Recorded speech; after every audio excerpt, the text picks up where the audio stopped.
All right, everybody, just another unboxing this week. I am actually going to be opening the MGW short throw shifter. It came late last week, and I just haven't gotten a chance to open it with you guys. So let's go ahead and, without further ado, let's break right into it.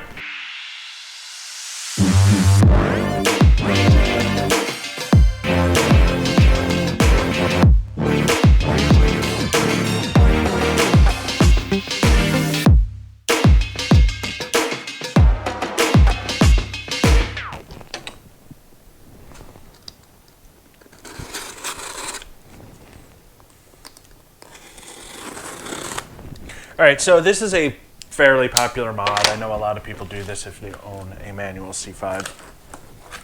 This is something I wanted to do for no other reason than, quite frankly, I wanted to. Well, that's not entirely true. There is some other issues. I've driven a Cobalt for a while, manual Cobalt, and believe it or not, the gears are shorter than in the C5, which seems really strange to me, but you know, that could be whatever.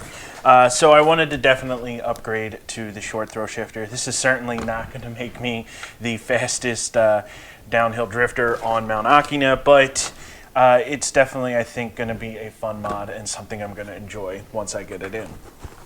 So let's go ahead and just kind of go through this box. This has the lower box kit as well.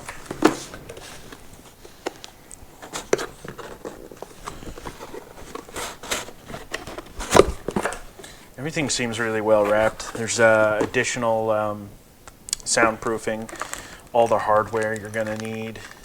Oh, look at that.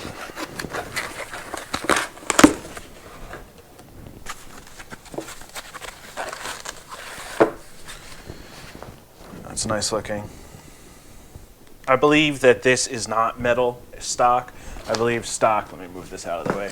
I believe stock, this is actually a plastic piece, but don't quote me on that till we're actually in there.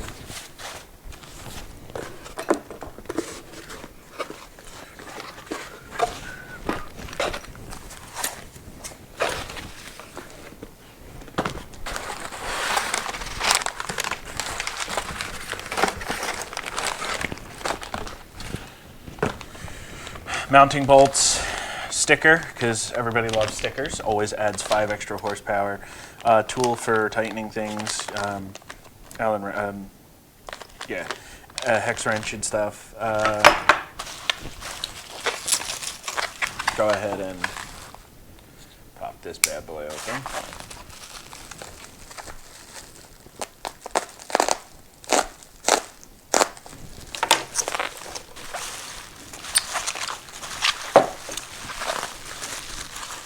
There's the actual shifter. So it looks good. Pretty much everything I expected. We'll see how it goes. The install, which I'll be doing in a few weeks.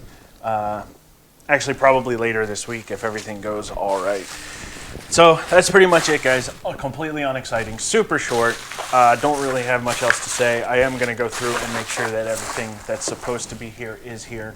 And that's pretty much it.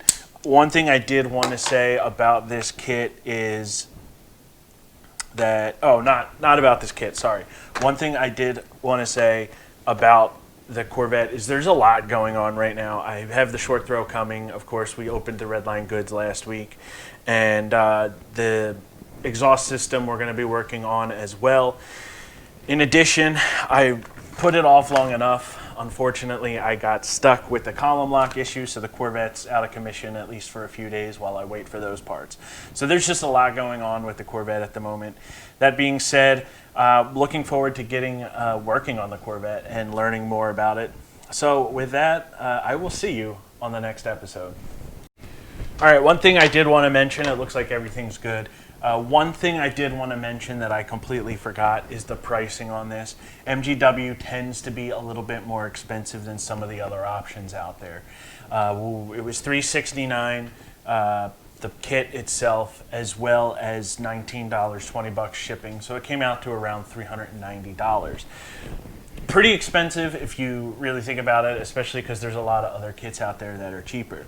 The reason I went with MGW specifically over anything else is that it is so well known within the Corvette community.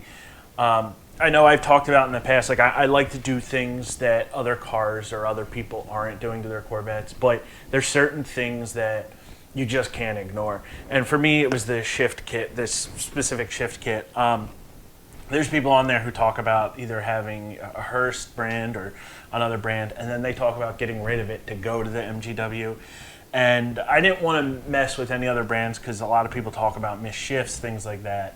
Nothing bad that I could find had been said about the MGW, so I went for it. I shelled out the extra few bucks. I think a lot of times you can talk about 50 to 100 extra bucks for the MGW, which, you know, is what it is. But I'm excited to get this in. I think it's going to be a lot of fun. I just completely forgot about talking about pricing. So with that being said, I will see you on the next episode, this time for sure.